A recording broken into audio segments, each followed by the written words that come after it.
दोस्तों Indian renewable energy development agency limited यानी IRDA की बात करें, यहाँ पे बहुत बड़ी अपडेट निकल के आ रही है। इरडा ने फंड रेजिंग के लिए प्लानिंग कर ली है।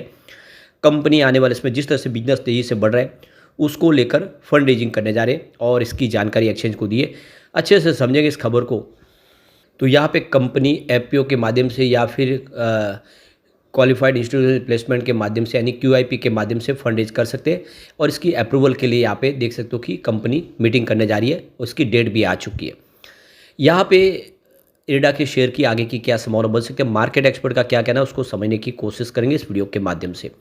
साथ में हम इन्फीबीम एवेन्यू की बात करें तो आर्टिफिशियल इंटेलिजेंस का ये शेयर काफ़ी शानदार लग रहा है।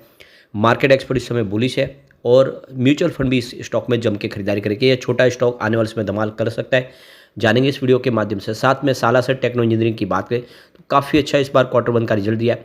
बोनस देने वाली ये कंपनी क्या आगे जाके कुछ बड़ा करेगी, क्या इस समय निवेश करना चाहिए, क्योंकि इसका जो बिजनेस है बहुत ही शानदार है। कंपनी टेलीकॉम, रेलवे सेक्टर और इसके साथ पावर सेक्टर में काम करने वाली कंपनी है। एक और कंपनी को डिस्कस करेंगे जो बहुत ही शानदार बोनस देने जा रही है। लेकिन फ्रेंड उससे पहले अगर आप पहली बार हमारे चैनल पे आए तो चैनल को सब्सक्राइब कर दीजिए, एक बेल आइकॉन दबा दीजिए ताकि जब भी नया वीडियो बने पहला नोटिफिकेशन आपको मिले। वीडियो पसंद आए तो लाइक से जरूर कीजिए। चलो फ्रेंड्स वीडियो स्टार्ट करते हैं। मैं हूँ आपका दोस्त एस.बी. दवे और हमारे अपने चैनल ऑनलाइन कमाई में आपका बहुत बहुत स्वागत है। तो सबसे पहले इरडा की बात कर ले तो आज 239 पर क्लोजिंग थी, 0.56% की गिरावट देखने को मिली। तो यहाँ पे जो बड़ी अपडेट निकल के आ रही है, इरडा की बोर्ड मीटिंग होने जा रही है 29 अगस्त 2024 को गुरुवार को, जिसमें कंपनी प्रपोजल रखेगी फंड रेजिंग के लिए। तो देख सकते हो कि यहाँ पे करीब कंपनी 4,500 करोड़ रुपीज़ की फंड रेजिंग करना चाहती है। इसके लिए जो तरीका है या तो एफपीओ के माध्यम से यानी पब्लिक ऑफर, या फिर आप देखिए क्वालिफाइड इंस्टीट्यूशनल प्लेसमेंट यानी क्यूआईपी, या राइट इशू के माध्यम से। इस तरह से कोई भी तरीके से कंपनी फंड रेजिंग करने जा रही है और देख सकते हो कि इसके लिए गवर्नमेंट का अप्रूवल लिया जाएगा। यहाँ पे कंपनी कोड ऑफ कंडक्ट के तहत यहाँ पे देखो तो इनसाइडर ट्रेडिंग के वीडियो ट्रेडिंग विंडो क्लोज करेगी। अब उसमें ट्रेडिंग नहीं हो पाएगी, जो भी इनसाइडर ट्रेडिंग से संबंधित है वो ट्रेड नहीं कर पाएंगे। तो ट्रेडिंग विंडो 21 अगस्त 2024 को क्लोज हो जाएगी और वो 48 घंटे के बाद जो बोर्ड मीटिंग फाइनल हो जाएगी उसके बाद में ही ये इनसाइडर ट्रेडिंग के लिए ट्रेडिंग विंडो खुलेगी। तो ट्रेडिंग विंडो कंपनी ने क्लोज कर ली है। यहाँ पे आप देख सकते हो कि एफपीओ आ सकता है या क्यूआईपी आ सकता है। इसके लिए डेट आ चुका है 29 अगस्त, जो आपको ध्यान रखनी है। इसका मतलब यह है कि कंपनी का बिजनेस काफ़ी तेज़ी से ग्रो करा और इसीलिए फंड की जरूरत है। अब इरडा को लेकर मार्केट एक्सपर्ट प्रकाश गाबा ने कहा है कि स्टॉक ऊपर के लेवल से लगभग 22% करेक्ट हो चुका है 310 की हाई से, जो इसने लास्ट मंथ बनाई थी। अब यहाँ पे उनका कहना है कि जो स्ट्रॉन्ग सपोर्ट है वो 180 से 200 के आसपास है और इसके नीचे अगर जाता है स्टॉक तो फिर गिरावट की संभावना बन सकती है। तो प्रकाश गाबा का कहना है कि स्टॉक डिप में खरीदारी की जा सकती है। शॉर्ट टर्म में यहाँ पे और थोड़ा पेन अभी देखने को मिल सकता है, लेकिन लॉन्ग टर्म में नजरिया अच्छा है। आने वाले समय ये बेहतर प्रदर्शन करता हुआ दिखाई दे सकता है। वैसे फिलिप कैपिटल ने इसके लिए जो टारगेट दिया वो 130 रुपये का, उनके हिसाब से 60% की डाउन साइड ऊपर के लेवल से देखने को मिल सकती है। लेकिन दूसरी तरफ आईसीआईसीआई डायरेक्ट ने इसमें बाय की रिकमेंडेशन की और उन्होंने इसका 330 का टारगेट दिया है। तो कुल मिला के देखिए यहाँ पे क्लियरली देख सकते हो कि अलग अलग ब्रोकेज हाउस के नजरिया अलग है, लेकिन बिजनेस काफ़ी अच्छा है। ग्रीन एनर्जी सेक्टर की ये मजबूत कंपनी है और सरकार की तरफ से जो स्कीमें लाई जाए इसका फायदा देखने को मिलेगा। ऐसे में स्टॉक आने वाले समय मल्टीबैगर बन सकता है। अब चलते हैं हम इन्फीबीम एवेन्यू की तरफ। 31.20 पर क्लोजिंग थी, 1% की आज तेजी देखने को मिली। स्टॉक काफ़ी बेहतर लग रहा है इस लेवल पे। इसकी परफॉर्मेंस देखें तो पिछले 5 सालों में 205% का इसने पॉजिटिव रिटर्न दिया है। पिछले 3 साल में 46% की तेजी बनी है, लेकिन पिछले 1 साल में 121% का ज़बरदस्त रिटर्न दिया स्टॉक ने। या इसका मतलब है कि आपका जो निवेश है वो डबल हुआ है। यहाँ पे पिछले 3 महीनों में अगर देखें तो 2.83% की यहाँ पे गिरावट हुई है, लेकिन एक महीने के हिसाब से 9.32% की फिर तेजी बनी है। यानी निचले लेवल से स्टॉक ने अब फिर से दौड़ना शुरू कर दिया है।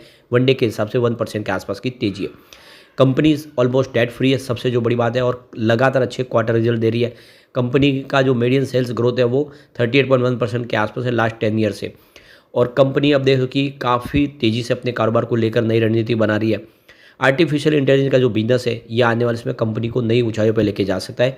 इसके अलावा कंपनी का जो पेमेंट एग्रीगेटर का जो बिजनेस है अब जल्दी शुरू होने वाला है, जिससे आने वाले समय पेटीएम और फ़ोनपे जैसी कंपनियों को टक्कर देने को तैयार हो चुके। ऐसे में लॉन्ग टर्म इन्वेस्टर के लिए अच्छा मौका है कि दाव लगा सकते हैं इस स्टॉक में। अब यहाँ पे कुछ बड़े म्यूचुअल फंड ने जम के खरीदारी की। 31 जुलाई के लेटेस्ट आंकड़े हमारे सामने आ चुके हैं। Motilal Oswal Nifty micro cap 250 index direct ने 8.42 करोड़ का इन्वेस्टमेंट किया है। इन्फीबीम में 6.88% की उनकी holding month on month basis पे बढ़ी है। आईसीआईसीआई प्रू BSE 500 ETF ने 0.07 करोड़ का इन्वेस्टमेंट किया है। उनकी होल्डिंग भी 1.17% मंथ ऑन मंथ बेसिस पे बढ़ी है। Grow Nifty total market index fund ने 0.05 करोड़ का इन्वेस्टमेंट किया है। 9.56% की holding month on month basis पे आपको बढ़ती हुई दिखाई देगी। इसके अलावा अगर आप देखें तो HDFC BSE 500 इंडेक्स ने यहाँ पे 0.04 करोड़ का इन्वेस्टमेंट किया। उनकी holding 5.60% month on month basis पे यहाँ पे घटी है। उन्होंने अपना निवेश कुछ कम किया है। बंधन निफ्टी टोटल मार्केट इंडेक्स ने 0.01 करोड़ का इन्वेस्टमेंट किया। उनकी holding 100% month on month basis पे बढ़ी है। तो देख सकते हो कि म्यूचुअल फंड जिस तरह से जम के खरीदारी करें इन्फीबीम एवेन्यू में, ये इशारा है कि ये स्टॉक आने वाले समय ज़बरदस्त रिटर्न दे सकता है, क्योंकि म्यूचुअल फंड किसी भी अरे गहरे स्टॉक में दाव नहीं लगाते और बड़े बड़े म्यूचुअल फंड ने जो निवेश किया वो इशारा है कि आने वाले समय ये एक बड़ा मल्टीबैगर साबित हो सकता है। अब चलते हम सालासर टेक्नो इंजीनियरिंग की तरफ। तो 19.31 पर क्लोजिंग थी, 0.63% की तेजी देखने को मिली। पिछले सप्ताह कंपनी ने जून क्वार्टर के रिजल्ट घोषित किया है। कंपनी को 10.14 करोड़ का प्रॉफिट हुआ है, जबकि जो कंपनी की इनकम है वो 295 करोड़ के आसपास रह गई है। और स्टील स्ट्रक्चर सेगमेंट में जो रिवेन्यू 185 करोड़ के आसपास स्थिर रहा है। EPC प्रोजेक्ट का जो इनका रिवेन्यू है वो साल दर साल पर 45% की वृद्धि दिखा रहा है, जो 116 करोड़ तक पहुंच गया है। तो काफ़ी बेहतर प्रदर्शन किया। आपको ये पता ही होगा कि टेलीकॉम टावर बनाती है कंपनी रेलवे के लिए। आप देखिए बहुत सारे प्रोजेक्ट कंपनी करती है रेलवे के। देख सकते हो कि पावर्स रेलवे के लिए इलेक्ट्रिफिकेशन का कंपनी काम करती है, और रेलवे के लिए अगर आप देखें तो पटरी बिछाने का भी कंपनी काम करती है। और अब कंपनी सोलर प्रोजेक्ट भी कर रही है, यानी तीनों सेक्टर जिसमें सरकार का पूरा सपोर्ट है वो तीनों ही तरह के ये बिजनेस कंपनी कर रही है। और पिछले एक साल में इसने 71% का जबरदस्त रिटर्न दिया। 2 सालों में 225% का बम्पर रिटर्न दिया स्टॉक ने। पिछले 5 साल में 1300% का शानदार रिटर्न दिया, यानी ये स्टॉक मल्टीबैगर साबित हो चुका है। और आप देखिए इसने 4:1 के रेशो में बोनस भी दिया था इसी साल फरवरी महीने में, तो बोनस देने वाली कंपनी है। यहाँ पे अगर हम इसके टेक्निकल ट्रेंड्स देखें तो लॉन्ग टर्म के लिए इस समय न्यूट्रल लाइन बना हुआ है, यानी दोनों तरफ की लाइन बन सकती है, लेकिन शॉर्ट टर्म के लिए स्टॉक इस समय बुलिश दिखाई दे रहा है। अब यहाँ पे हम चलते हैं उस स्टॉक की तरफ जो हमें बहुत ही शानदार बोनस दे रहे थे। तो यहाँ पे हम बात करें हैं star line precious enterprises limited. 146 पर क्लोजिंग थी आज की, और आप देख सकते हो यहाँ पे 5% का अपर सर्किट लगा। वैसे 52 वीक का लो इसका 83 का है, लेकिन हाई 185 का। काफ़ी अच्छी दौड़ लगाई। ऑल टाइम हाई भी इसकी 185 है, उस लेवल से अभी फिलहाल स्टॉक नीचे है। अब यहाँ पे कंपनी ने बोनस शेयर देने का ऐलान कर दिया है। इससे पहले कंपनी ने 2020 में भी 2:1 के रेशो में बोनस दिया था, और अब कंपनी फिर से बोनस देने जा रही है। तो अब कंपनी 1.5 के रेशो में बोनस शेयर देगी, यानी तो 5 इक्विटी शेयर के ऊपर 1 आपको इक्विटी शेयर बोनस के रूप में कंपनी देगी।